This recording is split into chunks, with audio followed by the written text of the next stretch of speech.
I'm turning now to Paul's letter to the Ephesians, E eu abro chapter agora 6 na and carta verse de Paulo 13. aos Ephesians Efésios, chapter 6, capítulo verse 6, 13. versículo Wherefore, 13. take unto you Efésios 6, 13. Portanto, tomai toda a armadura de Deus, para que possais resistir no dia mau e, havendo feito tudo, ficar firmes. Agora nós completamos recentemente uma série de estudos, algumas semanas atrás, e ainda não começamos uma nova série, e isso nos dá a oportunidade de analisar algumas passagens individualmente nesse meio tempo.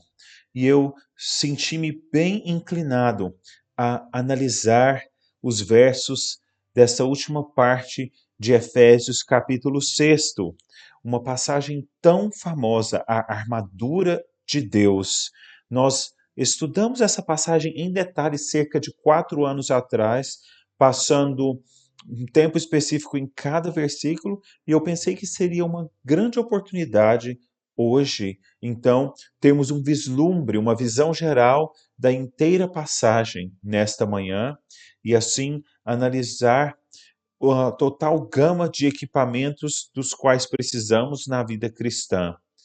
Então, nesta passagem temos santidade vital, espiritualidade vital, frutificação vital. Nós precisamos ter ciência da guerra espiritual e da hostilidade do diabo, o inimigo das almas, especialmente contra cada um dos crentes. Nós precisamos saber como defender a nós mesmos e defender as nossas almas dos ardis, das estratégias e métodos de Satanás. Então, começamos aqui no versículo 13. Portanto, tomai toda a armadura toda, inteira. E podemos começar aqui nesta passagem, neste pedaço. Então, às vezes é bom resumir uma passagem inteira, às vezes, porque é importante, então, aqui entender que precisamos pôr toda a armadura de Deus. E é óbvio a nós que se o soldado romano fosse ao combate, por exemplo, apenas com uma parte da armadura e outras partes faltando, então seria bem provável que ele então poderia ser morto no conflito. Se ele fosse sem, por exemplo, o seu capacete, ou se ele usasse apenas a sua couraça, ou se ele deixasse de colocar então todas as partes da armadura, como por exemplo, até mesmo cingindo o seu lombo, se ele deixasse uma das partes da armadura sem usar, ele estaria fragilizado. Então, a analogia aqui é boa. E a propósito, o apóstolo Paulo, ele não apenas usa essa ilustração baseado nos legionários romanos que então estavam ali quando ele os via. Ele, quando estava na prisão em Roma, ele via esses soldados, ele não apenas tira essas observações dos soldados romanos, mas também ele tira e extrai essas observações e ilustrações do livro de Isaías. E ele quase que diretamente cita, certas vezes, a passagem de Isaías. Este é o apóstolo Paulo, inspirado por Deus, observando então uma ilustração da vida real. Então, mas com os olhos fixados nas escrituras do Antigo Testamento, e nós veremos algumas delas. Então, ele diz aqui: tomai toda a armadura de Deus, a armadura inteira. E nós, como crentes, falhamos em fazer isso. Alguns crentes são grandes leitores da Bíblia, que eles oram, e eles também oram por almas, mas, por exemplo, nunca praticam o autoexame. E outros, então, vigiam as suas ações, mas não vigiam os seus pensamentos, suas ambições. Então, partes sendo deixadas de fora. Então, a passagem nos diz: não precisamos usar toda a armadura de Deus. E Charles Wesley, em um dos seus hinos, fala: não deixe nenhuma parte do seu corpo sem estar protegida, porque se deixarmos, então, Satanás e as suas hostes irão nos atacar, assim como nos tempos da antiguidade, na batalha. Se um inimigo chegasse a você, a primeira coisa que ele fazia, então, talvez era perceber que você não estava usando a couraça, ou então que você não tinha a espada, e ele então dirigiria o ataque àquela parte que estava exposta. Então, tomai toda a armadura de Deus. Temos aqui um negócio sério. A armadura. Então, a palavra traduzida armadura se refere a todos os equipamentos da guerra, como, por exemplo, a parte ofensiva, a espada, e até mesmo o calçado também, porque o calçado é o que levava, então, por assim dizer, o soldado à batalha. Tomar a armadura inteira de Deus. Será que eu estou fazendo isso? Será que eu estou totalmente protegido? A passagem nos lembra então de outras coisas, para que possais estar firmes no dia mau. Agora, muitas pessoas comentam aqui e dizem que, e sabemos que há um sentido em que todos os dias são dias maus para o crente. Haverá alguma tentação, algum ataque todos os dias. Mas há épocas especialmente más. E nós aprendemos que isso é parte dos métodos de Satanás, que ele vem a nós em intensas explosões de ataque. Ele não nos mantém num constante nível de ataque o tempo todo, mas às vezes ele nos deixa em paz, para que assim nós fiquemos tranquilos, sem suspeitar de nada. E então Satanás vem com um ataque furioso. Pode ser, por exemplo, a tentação de ao pecado, por exemplo, algum pecado surgindo dentro de você da velha natureza, ou alguma tentação vindo de fora de você, uma tentação para pecar. E talvez hoje Satanás não tenha escolhido fazer com que você caia em algum pecado específico, mas talvez a tentação de hoje seja tentar você a duvidar da fé, ou duvidar da sua fé, ou desanimar, ou talvez então ficar intimidado diante do dever de viver para Cristo. Um dia Satanás vai escolher um tipo de ataque, outro dia ele vai escolher outro ataque. E também haverá tempos em que tudo vai vir sobre você de uma vez só. E nesse momento você precisará de toda a armadura de Deus. Com que frequência? Uma vez por semana? Uma vez por mês? Alguns tempos terríveis, às vezes no ano? Talvez 2 anos? De paz e de repente um ataque o qual você nunca viu antes. E você vai pensar assim: mas o que está acontecendo? Há então uma batalha espiritual. Satanás não crê que você é salvo. Ele não crê que ninguém é salvo. Assim como ele tentou lidar com Jó no passado, tantos anos, séculos atrás. Satanás, ele pensa que você não serve a Deus por nada. Ele pensa que você só serve a Deus interessado naquilo que Deus pode te dar, a paz ou o benefício. Satanás, ele pensa que você não é de fato convertido. Então, em certos momentos, Satanás vai tentar provar isso e tentar então te derrubar. E se ele não puder te derrubar completamente, Satanás vai ficar então satisfado em te deixar em uma espécie de estado de desabilidade espiritual, de maneira que você não vai estar, então, fazendo nada para Deus na sua família, no seu trabalho, na sua igreja, onde quer que Deus te tenha colocado. Portanto, tomai toda a armadura de Deus para que possais resistir no dia mau. Esse dia mau está vindo, amigos. Você diz assim: ah, mas eu nunca tive um dia mau na minha vida, eu nunca tive dúvidas e temores e grandes tentações. Mesmo? Então, amigo, você precisa correr para Cristo para receber a salvação. Se você nunca teve isso, não é possível que você tenha sido salvo. Todo mundo que foi salvo está em uma guerra e sob ataque. Vai acontecer. E tendo feito tudo aqui, e havendo feito tudo, podemos dizer, conquistado tudo, então, ficando firmes em cada um dos ataques, quando veio a lança ou a espada, porque você então confiou na armadura e você vestiu essa armadura, obedeceu a Deus, há algo para nós fazermos. Aquelas pessoas que dizem assim: ah, quando você for salvo, a santificação é dever todo de Deus. Solte as rédeas e deixe Deus agir. Essas pessoas nunca leram essa passagem aqui. Aqui nessa passagem nos fala de, de uma arma espiritual, uma armadura inteira. Então, uma espada e tudo mais para ser usada.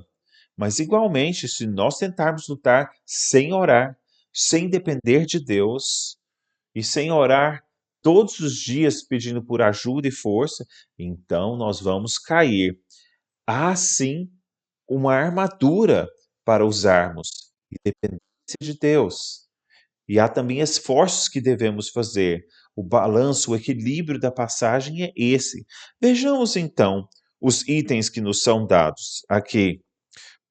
Ele diz aqui então: estai, pois, firmes, tendo cingidos os vossos lombos com a verdade. Isso era uma espécie de cinto.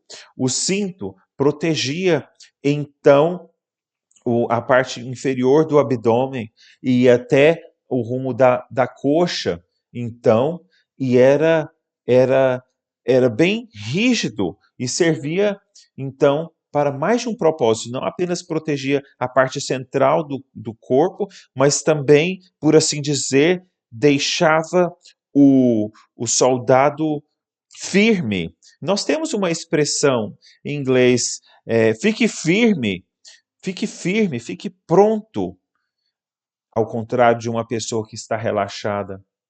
E quantos dias na vida nós começamos o dia da vida cristã sem estar firmes, sem nos colocarmos então numa posição firme, dizendo: veja, eu sou um crente, eu sou visto e notado pelos outros, eu tenho um testemunho a dar a cada dia, eu preciso ver as minhas reações e as minhas palavras.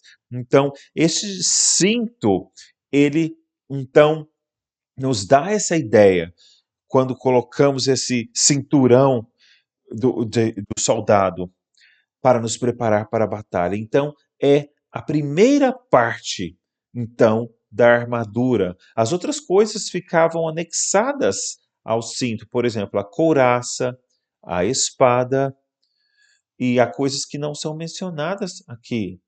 Por exemplo, o soldado romano colocava o seu dinheiro nessa, nessa, nesse cinto, era como se fossem as pochetes da antiguidade. Então, isso era algo importante, este grande cinto. Isaías, capítulo 11, menciona essas coisas, versículo 5. Não é apenas o soldado romano. E a justiça será o cinto dos seus lombos, e a fidelidade o cinto de suas entranhas. Entranhas aqui no Antigo Testamento, elas simbolizavam os rins, que simbolizavam os sentimentos. E aqui diz: a retidão, a justiça será o cinto dos seus lombos, e a fidelidade, o cinto de suas entranhas. No livro do profeta Isaías. E o apóstolo Paulo tem isso em mente também. Bom, o que é então este cinturão, ou este cinto? Então, o que é? Aqui diz então: tendo os lombos revestidos com a verdade. A verdade. Vejamos aqui, precisamos saber as doutrinas da Bíblia, as verdades da Bíblia. Eu sempre digo que para os crentes, o primeiro livro deve ser um livro de doutrina. Depois de ter lido o Progresso, o livro Peregrino, é importante ler o livro A Fé Cristã, de Thomas Watson, que ele nos mostra claramente as doutrinas e o novo crente precisa ter as doutrinas firmes na mente para poder entender então muito mais das Escrituras. Essas doutrinas nesse livro estão todas extraídas da Escritura e elas nos mostram aqueles pontos principais da Bíblia, as grandes doutrinas da fé, colocadas de maneira sistemática e elas nos guiam ao entendimento de tudo. Estai, pois, firmes, tendo cingidos os vossos lombos com a verdade. Então, essa é a verdade objetiva, as doutrinas. Mas agora passemos à verdade subjetiva, sinceridade, ser uma pessoa genuína. Muitos anos atrás, e isso se repetiu outras vezes em escala menor, mas muitos anos atrás eu passei por uma experiência muito dolorosa. Uma pessoa que era significantemente insincera, uma pessoa sem sinceridade. Este homem falava com tanta boa vontade e amizade, ele era um crente. Ele ele ele deve ter sido um crente de fato, porque o entendimento dele é bom. E aqui eu estou contando uma história que aconteceu há mais de 40 anos atrás, então eu não estou me referindo a ninguém aqui. E essa pessoa passava tempo comigo, ele era confiável, uma pessoa séria, e ele falava de coisas profundas e dizia coisas profundas.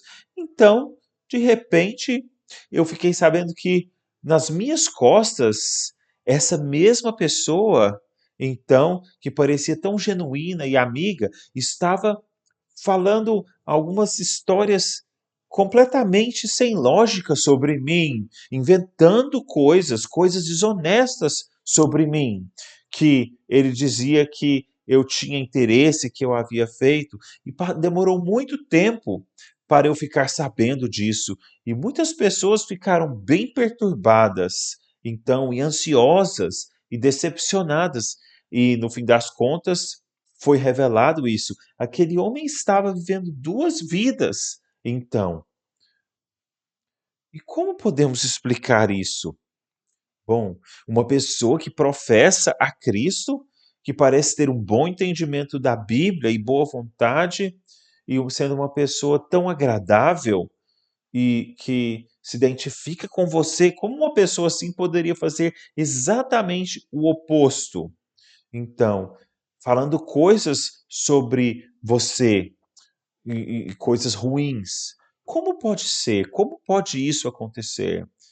Seria possível que essa pessoa não fosse crente verdadeiro? Ou será que ele era um crente verdadeiro que havia então saído dos trilhos porque a velha natureza estava sendo obedecida? Então, juntamente com a nova natureza.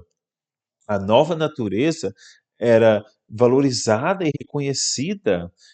As pessoas diziam: "Ah, este homem é simpático e fala bem acerca de Deus e das coisas de Deus", mas a velha natureza, então, estava impulsionando as coisas. Ela não havia sido controlada. A velha natureza não havia, então, sido combatida. Agora aqui eu estou dando um exemplo extremo, então, que aconteceu há muito tempo, mas isso pode acontecer de certa forma com qualquer um de nós. A velha natureza, então, pode tentar expressar-se e você permite isso, não tendo se oposto contra a velha natureza.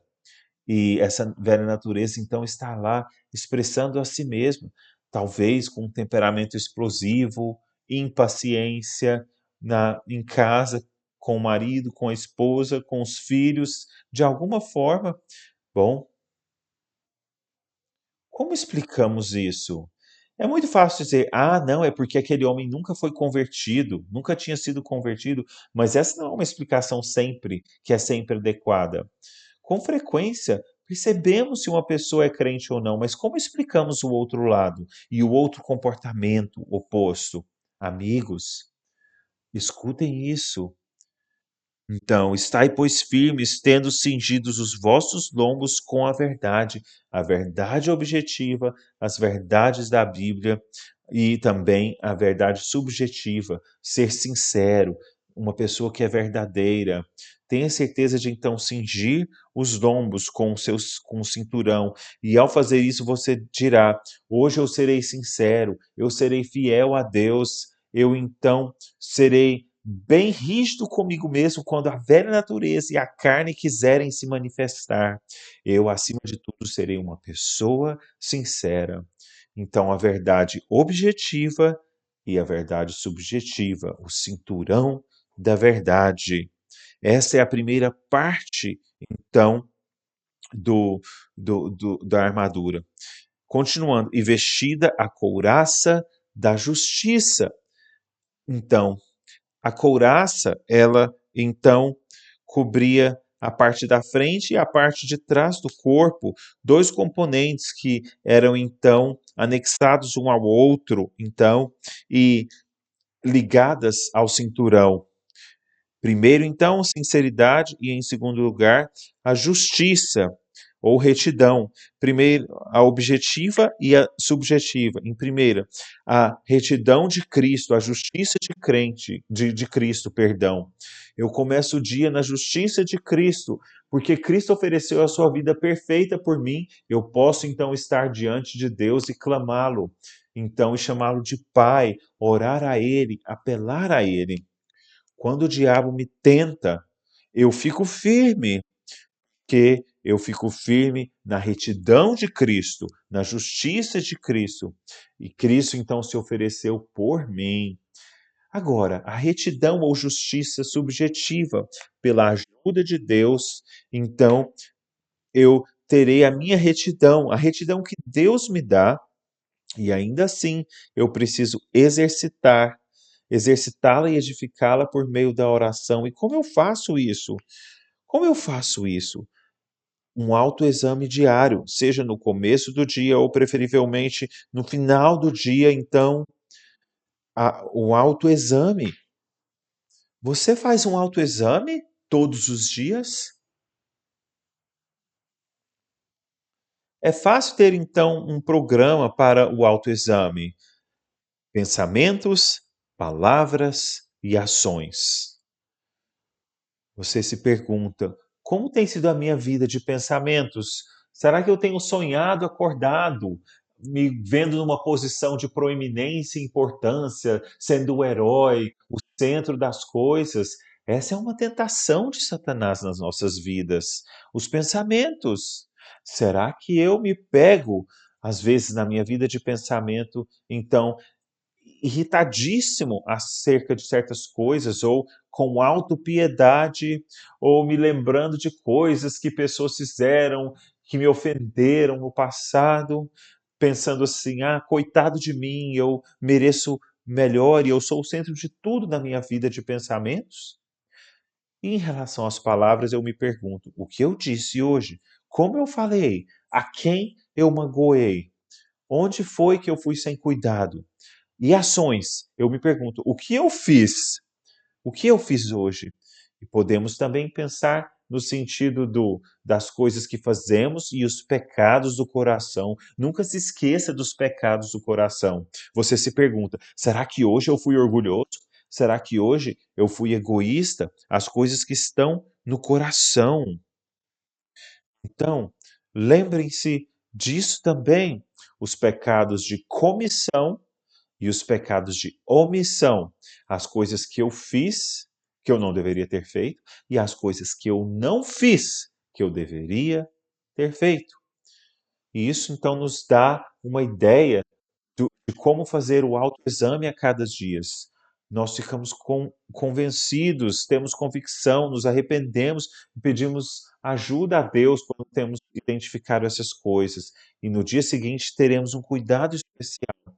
Então, este é o nosso lado, a retidão subjetiva. Então, resumindo, a, a retidão objetiva, que é a justiça de Cristo, a vida perfeita de Cristo, e a retidão subjetiva, que é feita pelo autoexame. Então, esta, então, é a couraça da justiça. Isso também é visto em Isaías. Isaías, capítulo 59, versículo 17. Mas agora eu voltarei aqui ao terceiro item, os pés calçados na preparação do evangelho. Isso vai fazer mais sentido para você se você ler a palavra preparação um pouco diferente. E calçados os pés no estar preparado do evangelho da paz. Os seus pés calçados com aquelas sandálias romanas que te deixavam então prontos para o evangelho da paz. Em outras palavras, o calçado, que também é mencionado em Isaías, quão formosos são os pés daqueles que anunciam as boas novas. Essa passagem que é citada em Romanos 10, então, que trazem as boas novas da graça. Isso está em Isaías também. Então, calçados os pés na preparação do evangelho. Isso é, aquelas sandálias que simbolizavam o estar preparado para o evangelho da reconciliação. Senhor, digamos. Então, imagina, você começa a semana de trabalho, hoje é segunda, e você dirá: Senhor, eu estou pronto para o evangelho. Eu estou pronto para usar qualquer oportunidade. Eu estou pronto para falar, se vier a oportunidade. Eu estou pronto para representar a palavra da vida. Eu quero que os meus pés estejam preparados. Isso nos ajuda na batalha, na santidade, claro que sim. Se nos lembrarmos de quem nós somos, somos os representantes de Deus, os mensageiros de Deus, o embaixador de Deus aos perdidos. Nós nos lembramos que somos especiais, isso nos dá forças, nos ajuda, nos deixa prontos para tudo aquilo que for lançado em nós. Então, você dirá: eu não posso ter explosões de raiva, eu não posso deixar isso acontecer, eu represento a Deus, eu não posso ser desonesto ou palavrões, dizer palavrões ou palavras hostis, ofensivas, palavras que não são gentis. Não, porque eu sou um representante de Deus. Então, a terceira parte do equipamento, os pés calçados na preparação do evangelho da paz. Então, poderíamos então passar tanto tempo analisando isso. Isso é uma marca da graça. Mas agora e você dirá: eu quero representar a Cristo e obedecer às suas ordens. E agora veremos o versículo 16 e o quarto item, tomando sobretudo. O que significa que não, sobretudo, que não significa que o que vem agora é mais importante do que o que já passou, mas no grego quer dizer além daquilo tudo, tomando então o escudo da fé. Ou seja, além das coisas já mencionadas, além delas, precisamos do escudo, o escudo da fé. Que tipo de escudo era esse?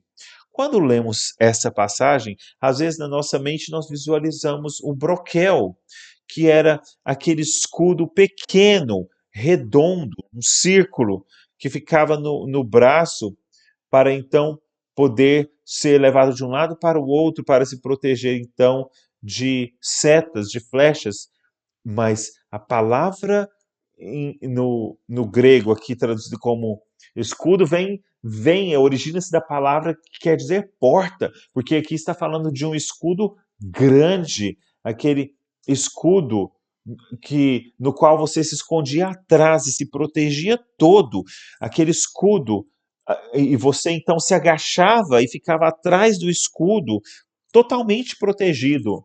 E então vinham aquelas flechas com as pontas queimando em fogo. Sim, eles falam aqui de um escudo longo e não dos broquéis, dos escudos pequenos. Essa é a ideia. Então aqui diz: além do que você já colocou, coloque então o escudo da fé, com o qual podereis apagar todos os dardos inflamados do maligno. Há muitos deles. E aqui é diferente da tentação para te fazer pecar. A couraça da justiça, ela então protege contra aquelas tentações de nos fazer pecar. Mas aqui é algo diferente. São flechas que têm fogo na ponta, isso é, os dardos inflamados. Aqui não são tentações para fazer-nos pecar.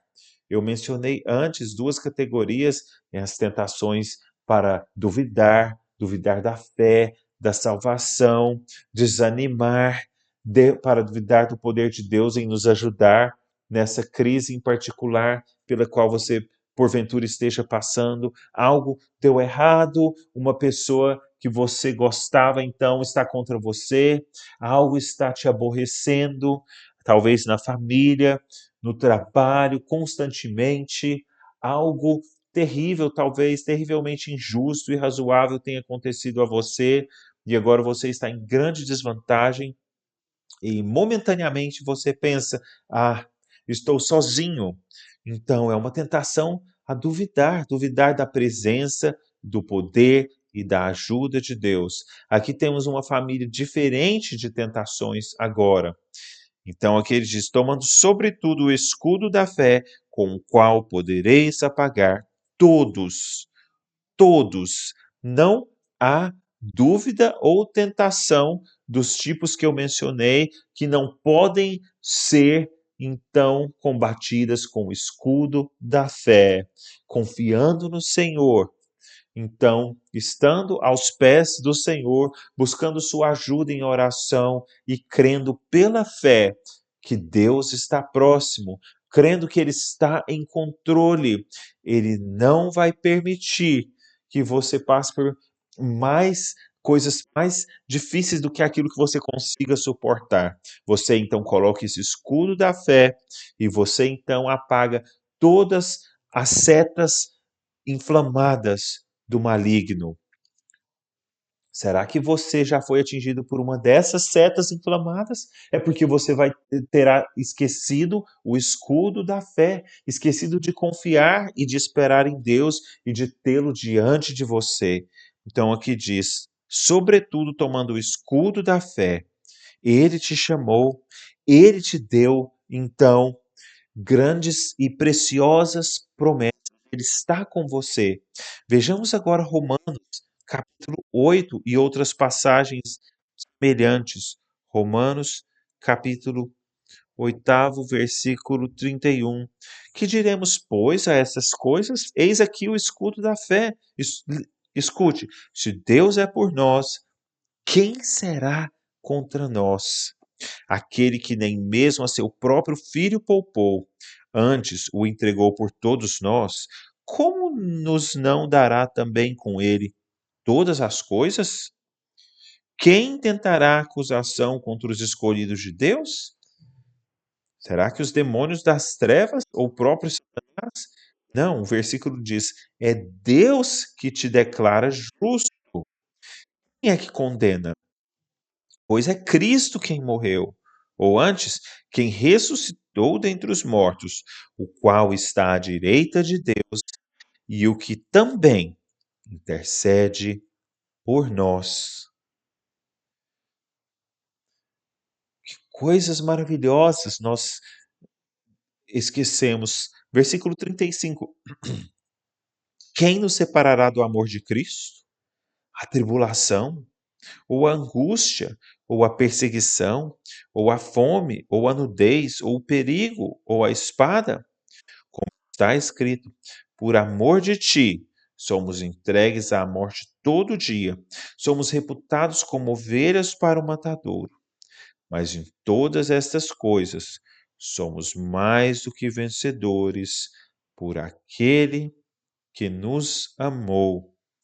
O escudo da fé.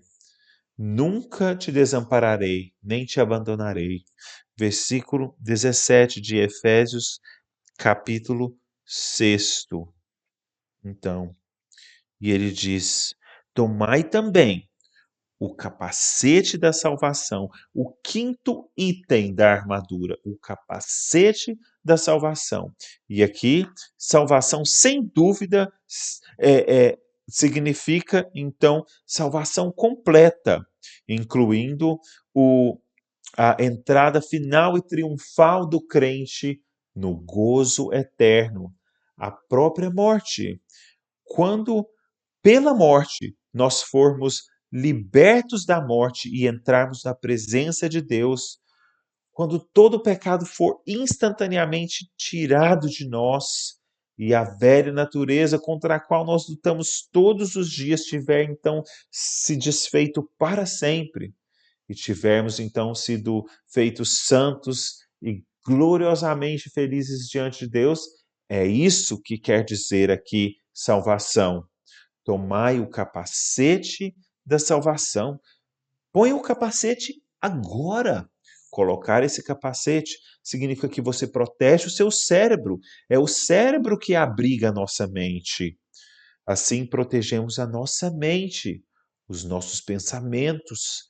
Nós então protegemos então sempre tendo em mente o lugar para onde estamos indo, nosso destino, a glória eterna. E quando a luz deste mundo se desligar e a luz do mundo vindouro então se acender, nós então entraremos no gozo eterno e experimentaremos a maior aventura possível da vida, entrando na presença de Deus e no reino eterno.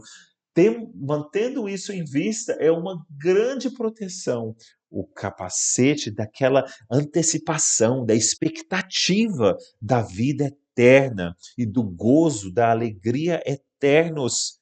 Será que neste momento eu estou tentado, por exemplo, a comprar uma coisa maior e melhor para que eu pareça especial e melhor do que as outras pessoas, somente para aparecer? O capacete da salvação me protegerá disso.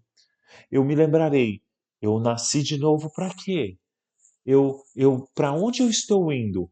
E então, aquela ambição que estava na minha mente simplesmente vai se despedaçar na minha frente. E eu direi: não, não vale a pena.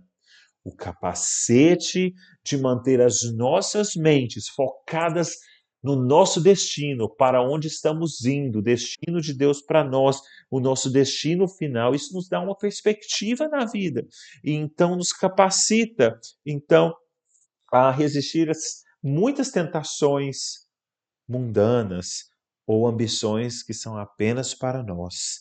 É algo maravilhoso. Então temos isso aqui. Ele diz: tomai também, não deixem de colocar o capacete da salvação. Ele nos protege, então, protege o nosso zelo pelo Senhor e é um incentivo. E, finalmente, versículo 17, a segunda parte. E a espada do Espírito é a palavra de Deus. A espada do Espírito. Aqui voltamos quase que para o começo. Nós começamos com a verdade objetiva e agora, então, nós temos de novo a palavra de Deus. Usemos-la constantemente. Ontem eu estava pensando, me lembrando de um querido irmão que era um missionário aqui da nossa igreja, o irmão John Ball, e ele tinha uma prática bem interessante. Toda vez na vida que ele passava por alguma experiência profunda, todo evento inesperado, todo momento onde a vida se abalava, ele tinha a prática seguinte de instantaneamente lembrar de um texto bíblico que fosse adequado para aquela ocasião, se houvesse um. E ele sempre fazia isso. Em certa ocasião, ele estava em um local específico lá na África, ele estava viajando de carro para visitar uma mina, para evangelizar os mineradores. E então, quando o carro estava subindo uma montanha, veio uma emboscada e começaram a dar tiros no carro. E o motor do carro, então, recebeu um tiro e o carro então, subindo a montanha, começou a ficar mais lento, mais lento e mais lento e mais lento. E ele chegou no topo da montanha sem mais nenhuma energia. Ele então começou a descer e desceu aquele vale rapidamente. E ele então conseguiu escapar daquela emboscada, porque o carro desceu a montanha então muito rápido. E ele então, depois desceu do carro, olhou para o carro e pensou: qual é o texto bíblico que eu poderia pensar, mas nem um texto, ele só se lembrou de um texto do milagre do Antigo Testamento, do machado que flutuou e, aquele machado que havia afundado, e ele se lembrou que naquela passagem alguém falou, esse machado era emprestado, e ele se lembrou, esse é um carro emprestado também. E é uma boa prática para nós, em todos os eventos, tentarmos lembrar então de um texto bíblico apropriado para aquela ocasião, a espada do Espírito, que é a palavra de Deus. Nós somos o povo do livro, nós somos o povo das Escrituras. Então, que nós permitamos que Deus nos dê versículos e passagens bíblicas para toda situação, nos preparando então para testemunhar e para o serviço dele. E aqui então diz orando em todo o tempo, com toda a oração e súplica no Espírito. Aqui um resumo das 6 grandes partes dos equipamentos do soldado romano, em um estudo para vislumbrarmos tudo. Nós precisamos todos os dias procurar aplicar isso na nossa vida, e isso vai nos beneficiar, vai nos ajudar tanto. E assim, isso vai nos ajudar em todos os departamentos da vida cristã e nos manter perto do Salvador e nos capacitar então a estarmos firmes.